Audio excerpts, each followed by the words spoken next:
TV Câmara apresenta...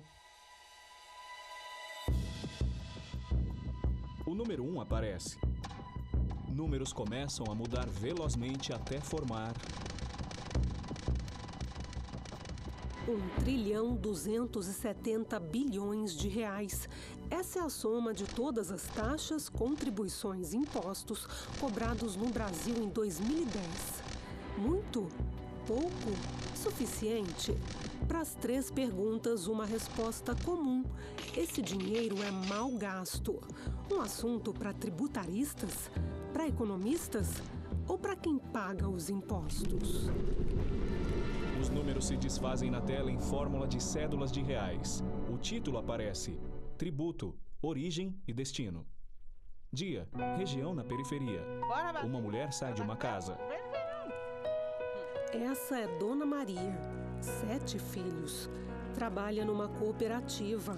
Recebe pouco mais de R$300 por mês. Pelos filhos que estudam, Dona Maria recebe mais R$134 do Bolsa Família. O marido está desempregado e, pior, está doente. Dona Maria paga todos os impostos em dia. E, por incrível que pareça, ela é uma das que mais paga. Fundo preto. Dia. Dona Maria separa garrafas PET em meio a vários sacos de lixo. Eu trabalhei 8 dias e meio, você está dizendo agora, 8 dias e meio. Ganhei, sabe quanto? R$190. Porque foi mais material, né? Porque depende do material. Aí ganhei o quê? R$190. Aí eu fui, só recebi, aí só deu para as contas.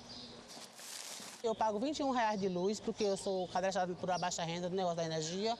Eu pago R$16, R$17 de água. Aí vem Maria o gás Lúcia também, da Conceição, R$43 no catadora gás. de materiais recicláveis. Aí tudo é... Aí fica pesado, né, pra mim. Ela acabou de pagar a fatura do cartão de crédito. Tem um saldo de R$200 para os próximos 15 dias. Ai, não é que o povo vai parar desse jeito, meu Deus. Dona Maria olha bem os preços dos produtos antes de colocar no carrinho. R$5. O que Dona Maria não vê é que pelas contas e compras do mês, ela paga 30% do que recebe em impostos, os mesmos R$134 que recebe do Bolsa Família. No mercado, Dona Maria coloca os produtos em cima da mesa do caixa. 6 e 10. Ela entrega um cartão e a identidade à operadora de caixa. Se passar do limite, aí... Isso mesmo. Proporcionalmente, Dona Maria paga mais impostos do que os ricos. Tão exótico quanto a palavra usada para definir essa distorção. Animação. Regressividade. Em todo o mundo civilizado, a cobrança de imposto é progressiva. Quanto maior a renda do cidadão, mais ele paga. Mas nem sempre foi assim. Na realidade, a história dos impostos começa há milhares de anos, como um tributo propriamente dito. Certo dia, um camponês resolveu, por conta própria, oferecer aos deuses uma ovelha de seu rebanho em reconhecimento à boa colheita e, é claro, à espera de anos melhores. Até aí, tudo bem. A história começa a complicar quando os donos das terras e das armas passam a impor a cobrança aos camponeses, como um imposto propriamente dito. E olha a origem da regressividade aí.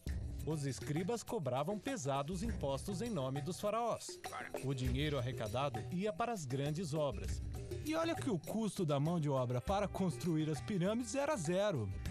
Os gregos criaram o Estado e organizaram a cobrança.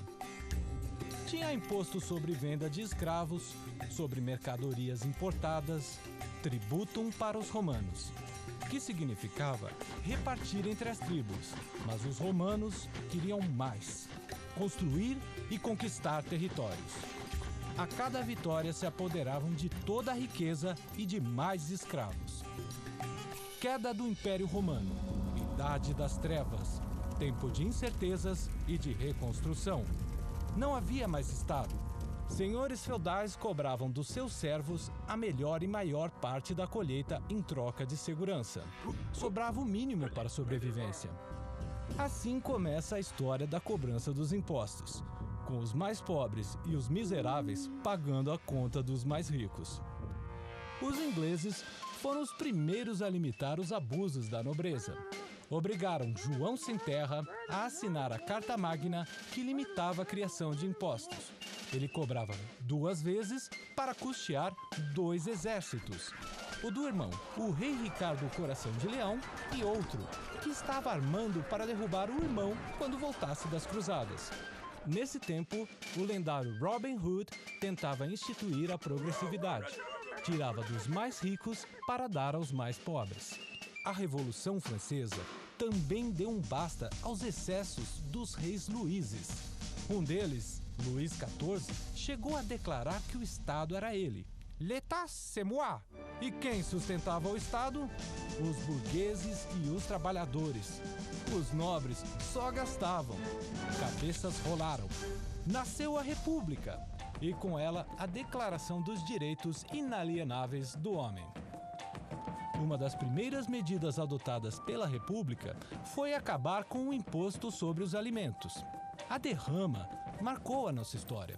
Assim era chamado o dia em que os donos das minas tinham de pagar a cota anual de ouro estabelecida por Dona Maria, a louca.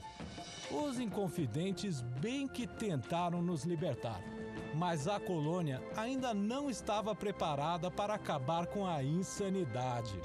Tiradentes foi enforcado e teve a cabeça exposta para servir de exemplo. Aliás, não foi por acaso que ao longo da nossa história, as principais revoluções e revoltas se deram contra as monarquias. Foi assim na França, na Inglaterra, nos Estados Unidos, no Brasil, e sempre pelo mesmo motivo: cobrança excessiva de impostos e para uso de uma minoria. Até o dia em que essas sociedades resolveram limitar, por meio de leis, o apetite voraz dos reis e rainhas. A animação termina com os homens levando os reis. Direitos e deveres garantidos pelas constituições, as leis máximas de todos os países.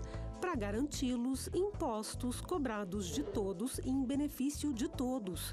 De todos? A gente acaba perguntando aonde está indo esse dinheiro? Porque não está sendo bem aplicado na infraestrutura, na educação, na saúde. Eu quero contribuir, mas eu quero a contrapartida. Pagar imposto tem que pagar, é uma coisa que todos nós usamos a cidade, a iluminação, o hospital, todos nós usamos, então não tem outra forma. Mas que pelo menos a gente tem a sensação mesmo de que realmente está valendo a pena. A gente nunca calculou não, mas eu creio que a gente paga uns 20% do nosso salário a 30%, né? Só de imposto. Nunca cheguei a somar, não. Não tô vendo muita coisa em troca também do que eu pago, não. Cada país escolhe o que cobrar e quais serviços oferecer à sociedade. Quanto maior a presença do Estado, mais impostos ele cobra dos cidadãos e das empresas. Existe um termômetro para medir a carga tributária de cada um deles. Uma continha simples, mas difícil de calcular. É só dividir o quanto se paga de imposto, taxas e contribuições por tudo que é produzido por empresas e trabalhadores. No Brasil, a carga tributária é de aproximadamente 34%. Na Argentina, de 29%. No Chile, 21%. No México, 20%. Nos Estados Unidos, 28%. Na Inglaterra, a carga tributária é de 41%. Na França, 50%. Na Alemanha, 44%. Na Finlândia, 53%. Na Rússia, 24%. Na Índia, 12%. Na China, a carga tributária é de 21%. Afinal, o que isso significa? Carga tributária, de um modo geral, ela é importante Milko Matjacik, e, digamos, crescente quando uma sociedade espera de um governo um determinado número de serviços. Associação Internacional de Seguridade Social. A sociedade brasileira espera que o governo brasileiro forneça, basicamente, serviços públicos para a população como um todo, e que os serviços sejam mantidos e gerenciados pelo Estado. Em outras sociedades, você pode fazer escolhas diferentes, escolher que são as empresas ou as famílias que vão bancar isso. Eu acho que precisamos buscar um equilíbrio. Nem o subfinanciamento Armando Monteiro, do Estado. PTB Pernambuco, México, deputado 2007-2011. Uma estrutura como o Brasil criou, em que você tem uma propensão para gastar mais e não para gastar melhor. As políticas públicas, de um modo geral, foram estabelecidas como políticas para pobres. E quando nós estabelecemos políticas para pobres, acabamos tendo pobres políticas. Então, quer dizer, sem querer brincar muito assim em cima do assunto, mas esse é um fato, por exemplo, o que diferencia o nosso país para países onde o serviço público é muito reconhecido, onde o serviço público é benquisto, é que nesses países a meta é atingir e atender bem as classes médias. A classe média brasileira, sobre ela recai um ônus muito elevado, porque ela tem que pagar em tese pelos que não pagam, não é? E, ao final, há um ônus muito elevado. A Constituição de 88 tem um papel decisivo e explica por que a carga tributária cresceu nas últimas décadas. Saúde e educação passaram a ser dever do Estado e direito de todos. Trabalhadores do setor rural passaram a ter direito à aposentadoria, além de outros benefícios a pessoas e empresas. O Brasil ainda tem um grave problema de informalidade na economia. Então, os setores formais são cada vez mais penalizados. E isso, na medida em que você tributa mais os setores formais, você mais estimula a informalidade, ou seja, o ganho de quem se arrisca em informalidade é maior. Dia, mulher loura, estatura mediana. Eu pago os meus R$ 57,10 para o Simples Nacional, porque eu, como empreendedora individual, eu posso andar com a minha mercadoria dentro do carro, posso transitar com a minha mercadoria onde eu quiser.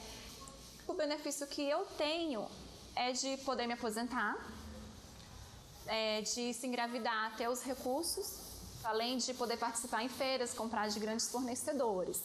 Quando eu era informal, tinha aquele medo de estar andando com mercadoria dentro do carro e alguém da Receita passar e ver você com aquele tanto de mercadoria sem nota fiscal. Então, é bom se formalizar por isso, porque te abre as portas para você poder estar crescendo. Ingrid Lima, empreendedora individual. E se movimentando junto à cadeia empresarial.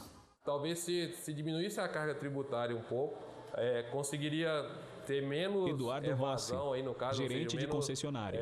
Menos sonegação, né? E eu acho que acabaria no final arrecadando-se muito mais. Como houve agora há pouco tempo mesmo a redução de IPI na linha automotiva aí no caso, que é o que eu trabalho hoje, gerou mais emprego, né?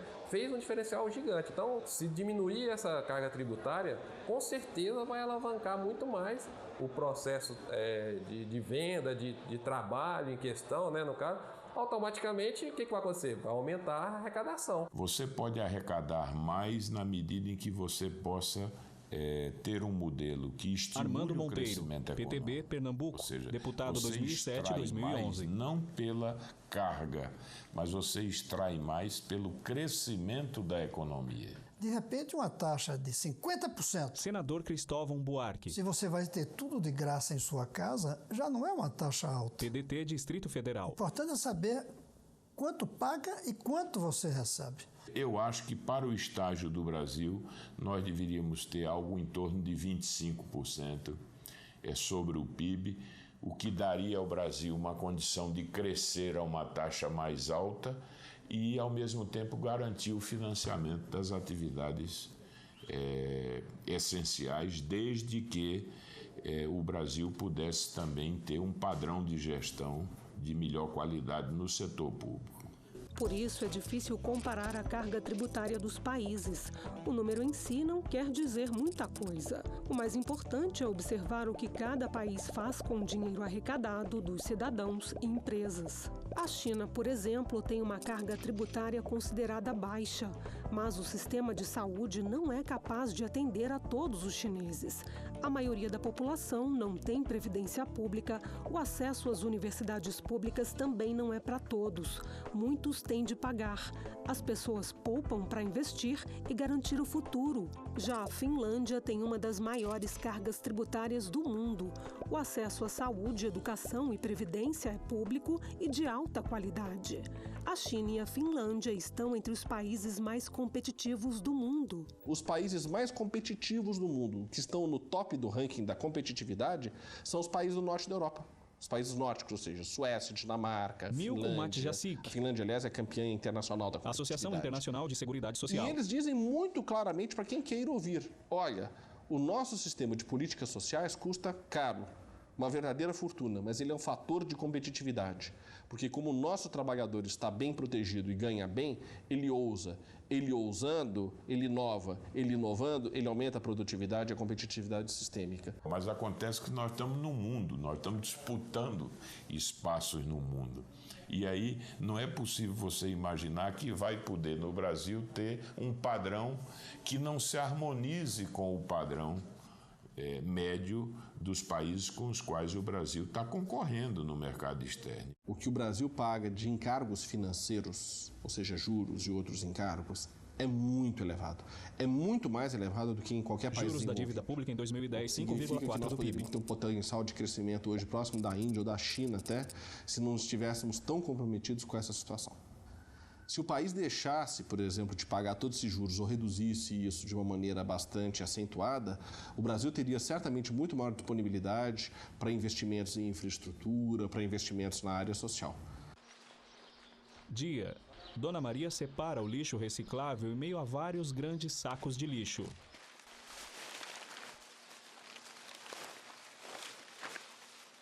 Eu fui criada trabalhando. Aí não... Eu mesmo fui na escola, mas não aprendi nada. Naquele tempo, no Mobral, naquela época, tinha o Mobral. Aí eu falo para eles isso, que eles têm que se interessar, que eles têm que estudar para ter um futuro melhor, arrumar um emprego melhor. Porque eu estou trabalhando hoje no lixo, por quê? Porque eu não tenho estudo. Eu queria, assim, eu gostaria assim, que melhorasse. O transporte, se fosse um maior. Além de pagar a passagem, tem que ir em pé. Segurança, tivesse mais segurança. Eu queria assim, que melhorasse o esgoto, voltar, que funcionasse o esgoto, que não tem ainda esgoto. Tem, mas não funciona. Dentro da casa. Esse menino aí é inteligente. Aí eu falo aqui em casa, todo dia eu reclamo, eu digo, para vocês arrumar um trabalho, vocês têm que estudar. É o que eu falo para eles.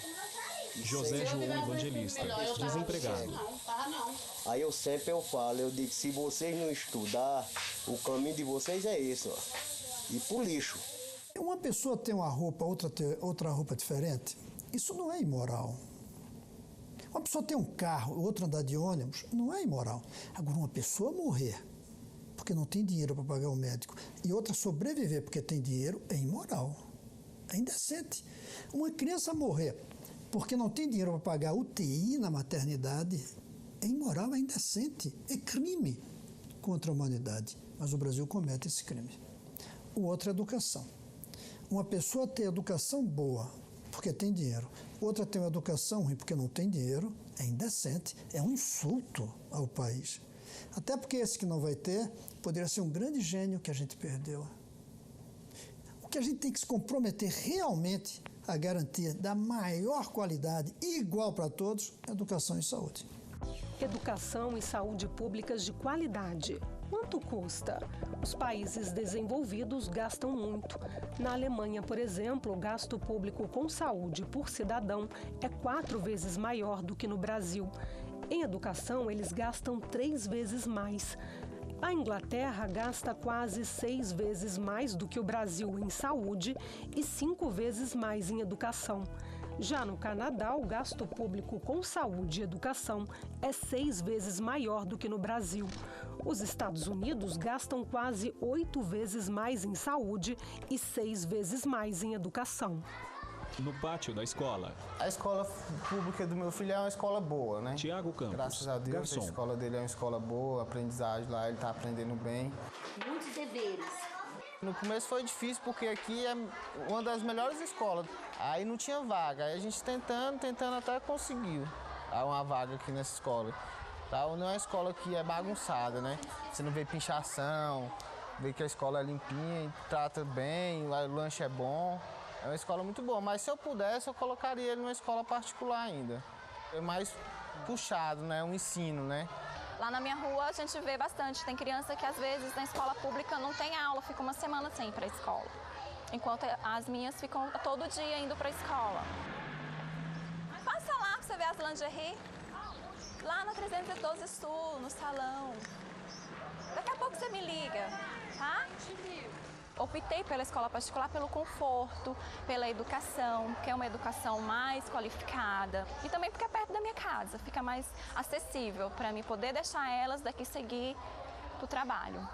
Enquanto eu estiver podendo pagar, eu vou pagar escola particular, porque é a única escola Ingrid que Lima, atingiu empreendedora a minha individual. expectativa de vida e de educação em vista para elas.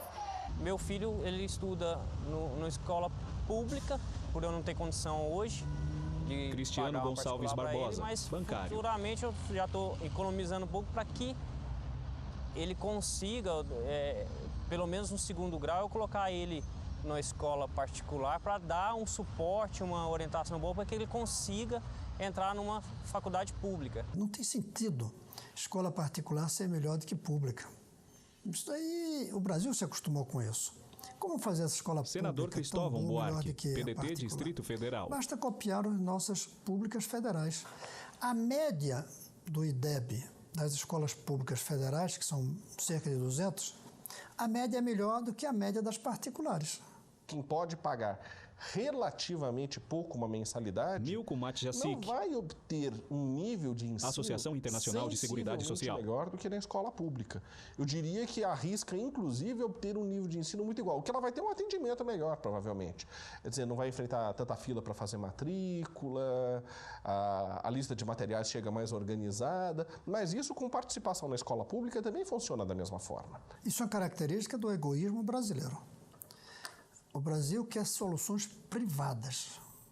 A educação não é vista no Brasil como uma questão nacional, é vista como uma questão familiar. Você quer educar o seu filho, você não pensa em educar todos os filhos do Brasil. É uma deformação que nós temos.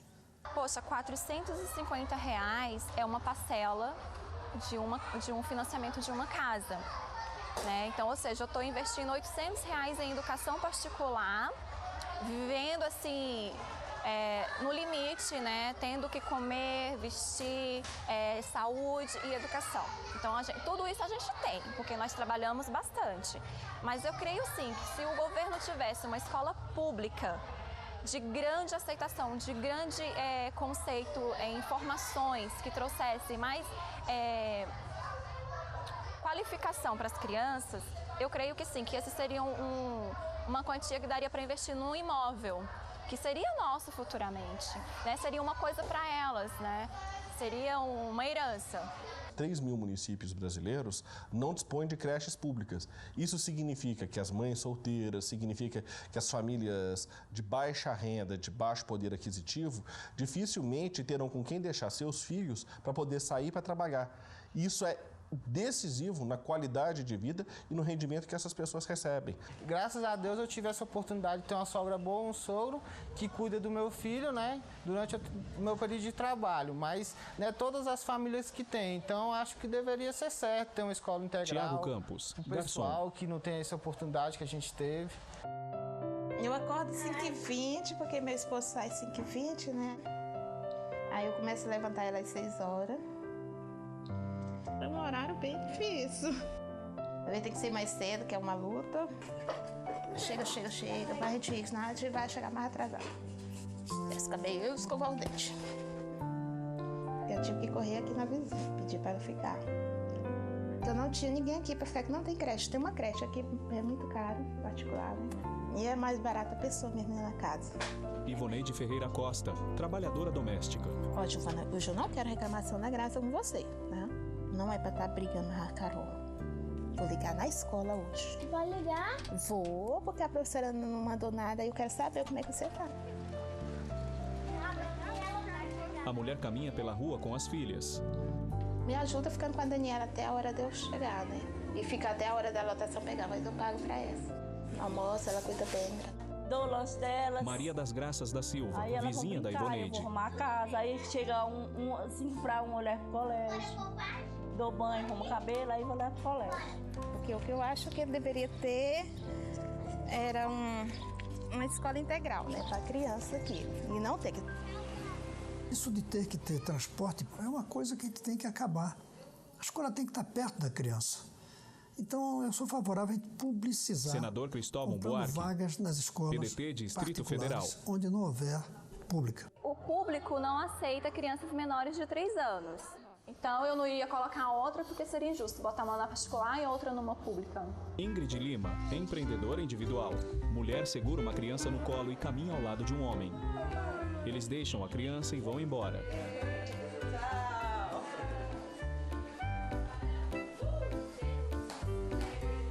Mulheres entretêm as crianças sentadas no chão. Há vários brinquedos ao redor. Olha que maravilha se essa escola fosse pública. Era tudo de bom, não era? Se eu morasse aqui do lado, o hospital do lado, a creche aqui. Alei Mestrinho. Era tudo de bom. Dentista. É porque aqui funciona, porque aqui tem atividades, porque aqui tem arejado, que tem 10 professores. No dia que entra em greve o serviço de ônibus, eles mandam uma van buscar os professores. Então eu fico mais tranquilo. Em compensação, se você for numa escola pública, aí como é que a pessoa vai pegar um ônibus? Alguém vai mandar buscar? A classe média brasileira, ela quer dinheiro de volta do imposto para pagar a escola particular. Ela não luta por uma escola pública boa. Agora, eu estou gostando de pagar R$2.000 aqui? De forma alguma. Poderia estar viajando com esse dinheiro, entendeu?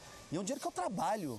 Eu pago no meu consultório todos os impostos para poder viajar. Agora eu estou dando mais dinheiro do que eu já dou. Aqueles 5 meses que a gente já dá, eu estou dando 7. Pô, tem que mudar, gente. O meu dinheiro não é para pagar a escola particular. Não é para pagar remédio com tributação alta. Meu dinheiro é para eu ter educação, saúde e segurança, igual todo mundo promete na televisão, né? É lindo ouvir aquilo. Agora cumprir é difícil. Quando um pai gasta um dinheirão para o filho estudar e o filho diz aos 17 anos que vai ser filósofo, o pai fica com raiva. Porque filósofo não ganha muito. Não tem ninguém mais educado que um filósofo. É o máximo da educação. Mais do que um médico, mais do que um engenheiro. Mas o pai não gosta. Porque o pai quer é o salário. A gente, classe média brasileira, vê a escola como uma caderneta de poupança, em que todo mês a gente põe a mensalidade para depois receber de volta no salário do filho. Servidor público tem que botar filho em escola pública, tem que ser atendido em hospital público. No dia que isso acontecer, você pode ter certeza que o sistema muda. Não tenha dúvida, não tenha dúvida. Não faz muito. A Inglaterra quase que é demitida uma ministra porque descobriram que o filho estudava na escola privada. Ela quase foi demitida. Os jornais fizeram um escândalo. Ela teve de tirar o filho. Os franceses não tiveram uma boa educação para fazer a Revolução Francesa. Eles fizeram a Revolução Francesa para ter um bom padrão de educação. Associação Internacional de Seguridade Social. Eles exigiam das suas elites um melhor padrão de atendimento, já que eles trabalhavam e pagavam tantos impostos. E a gente fala que os países europeus já são ricos, têm renda alta. Mas não tinham. Senador Cristóvão quando Buarque. Fizeram a revolução educacional deles. PDT Distrito Federal. Nós nos acostumamos com a ideia de que eles são ricos, podem ter boa educação. Foi o contrário. Eles foram educados, por isso têm boa renda. Nós verificamos em algumas municipalidades do Brasil, onde, por exemplo, os prefeitos se tornaram mais proativos em educação, que os níveis educacionais melhoram, que o desempenho educacional melhora. Mesma coisa vale para os serviços de saúde. Algumas cidades importantes do país, num determinado momento, resolveram adotar padrões privados para o atendimento de saúde na saúde pública. Isso funcionou muito bem e fez com que esses prefeitos fossem muito populares, fossem reeleitos e os serviços, de fato, contassem com muito melhores resultados. O Sistema Único de Saúde foi traído. Dr. Aloysio Campos da Paz. Na regulamentação da Constituição de 88. Médico e fundador da Rede Sara. Eu pegava filho em hospitais, tal. Chegava nos hospitais... Tiago Campos, 6 horas garçom. da manhã, saía 8, 7 da noite. Filas e mau atendimento. Originalmente, eu fiz parte da Comissão Afonso Arinos, que assessorou a parte de saúde. Estava bem claro que a saúde seria um direito inalienável do cidadão. Tem hora que a gente faz uma consulta. Maria Lúcia da O médico Conceição, passa um remédio que nem lá no posto catadora tem. de materiais E recicláveis. às vezes o pobre não tem condições de comprar. A gente pobre não tem condições de comprar. Aí entrou um que eu chamo de bombom envenenado. Naquelas situações em que o Estado não tiver condições de prover, ele contratará a iniciativa privada. Minha desconfiança é que não se atende bem a todo mundo porque existem interesses em que uma determinada parcela não atenda bem para que se abra mercado para que outras áreas atendam. Quanto mais complementar você financia, menos recursos vai para o setor público. Ingrid Lima, Era muito difícil. empreendedora eu marcava individual. consulta, quando conseguia marcar, a médica não comparecia, porque estava atendendo o consultório dela particular. O médico, o profissional de saúde de todos os níveis que estava trabalhando no setor público, ele também tinha compromissos no setor privado. É aí que está a origem dos tomógrafos e aparelhos quebrados nos hospitais públicos e funcionando gloriosamente no setor privado, pagos pelo governo com base na complementariedade. Eu estava ruim. Ruim que tinha hora que me dava assim aquela tontice que eu digo, vou morrer. Eu não vou comer não estou com fome. Eu dizia, eu vou morrer.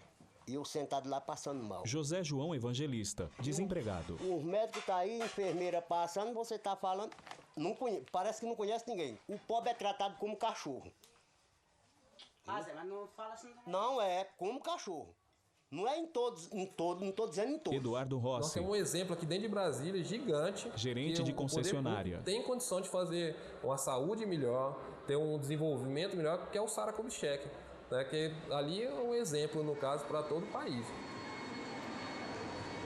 Você pegar a pirâmide social brasileira e pegar a pirâmide de atendimento do Sara, bate uma em cima da outra.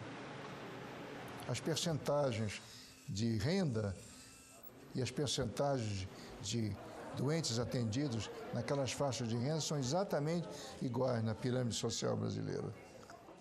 Muito se afirmou que o Sara funcionava porque era caro, porque tinha dinheiro. Nós fizemos Dr. Aloysio Campos da Paz, médico e fundador da Rede Sara. Auditorias.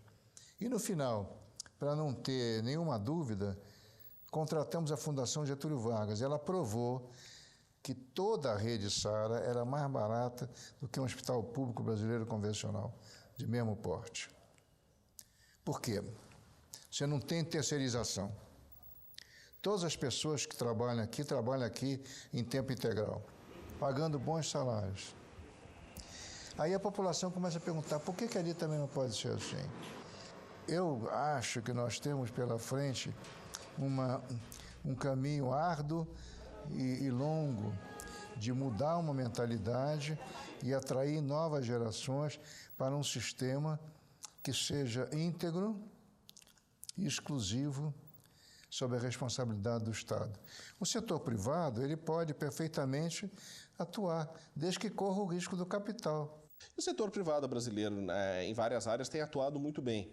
Mas nós precisamos provavelmente refundar os pactos. Milko Matjacic. O que significa que a saúde pública e o setor privado trabalhem de uma maneira Associação Internacional de Seguridade Social. Então, por exemplo, qualquer pessoa que tem uma determinada doença, seja ela complexa, seja ela simples, ela vai ser atendida. Esse é um debate que a sociedade tem que Armando fazer. Monteiro, PTB, e acho Pernambuco. Que há espaço, sim, para que haja também Deputado 2007, uma 2011. participação do setor privado na área de saúde, sobretudo atendendo esses segmentos da população, vamos dizer, que querem ter acesso a um sistema mais sofisticado, mais caro, e que, portanto, tem que pagar mais por isso, né? Quando você atende situações que não são previsíveis e que requerem custos crescentes, por exemplo, um tratamento de câncer, ou um nível educacional mais elevado que requeira laboratórios, que requeira, digamos assim, um certo investimento em bens físicos, aí eles recuam porque o investimento é muito grande e o retorno não é necessariamente garantido.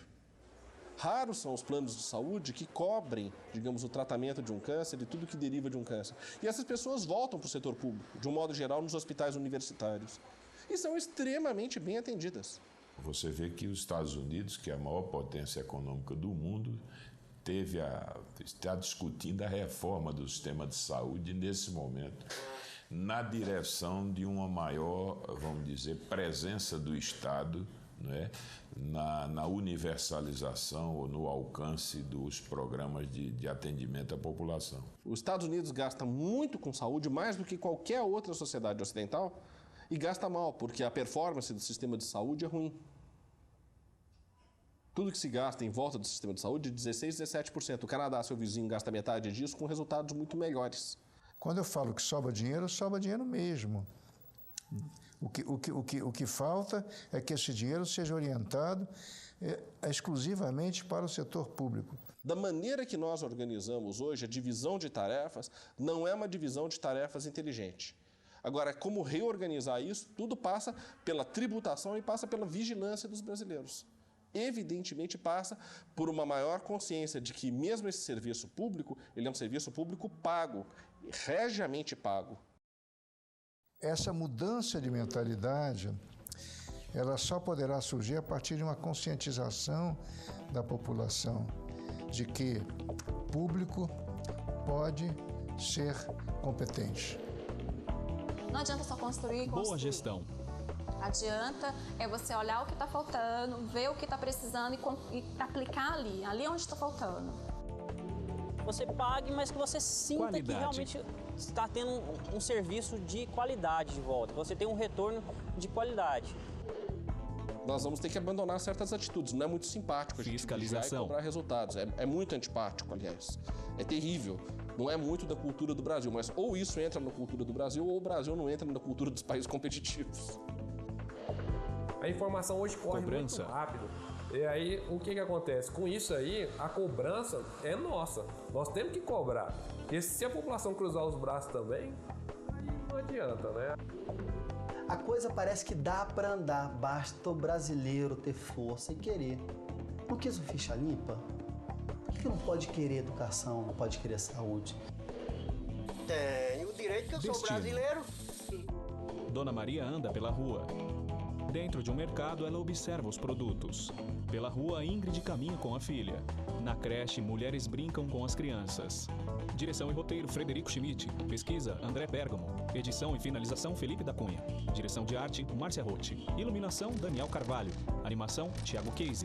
Videografismo, Rodrigo Alex, Thiago Case. Narração, Aline Machado. Narração e animação, Guilherme Pastana. Produção, Ana Beatriz Arruda. Irã Albuquerque, Melina Salles, Pedro Henrique Sassi. Imagens, Cláudio Adriano da Silva, Edson Cordeiro, Salvador Vicente e Adilson Palma. Auxiliares, Alessandro Oliveira, Antônio Carlos Gonçalves, Catatal, Walter dos Santos Silva. Operação de áudio, Ângelo da Silva, Dermal Amaro, Nelson Gonzaga. Trilha sonora original, Estúdio Audiotec Distrito Federal. Sonoplastia e pós-produção de áudio, Pé do Ouvido. Imagem de arquivo, TV Câmara, Banco de Conteúdos. Imagens adicionais, Rede Sara de Hospitais de Reabilitação. Agradecimentos, Adriano da Nóbrega Silva, Angelina Maris de Oliveira, Alete Sec Bergamo, Cláudio Hamilton dos Santos. Consultoria Legislativa da Câmara dos Deputados. Coordenação de Transportes da Câmara dos Deputados. Gabinete do Deputado Armando Monteiro. Gabinete do Senador Cristóvão Buarque. Gennady Milanov. João Arnolfo. Lucile Renner de Oliveira. Márcio Ackley. Direção de Núcleo de Documentários, Dulcídio Siqueira Neto. Direção do Núcleo de Conteúdo, Alessandra Anselmo. Direção da Infratec, Cláudio Araújo. Direção da Coordenação TV Câmara, Frederico Schmidt. Direção da Secom, Sueli Navarro. Realização, TV Câmara.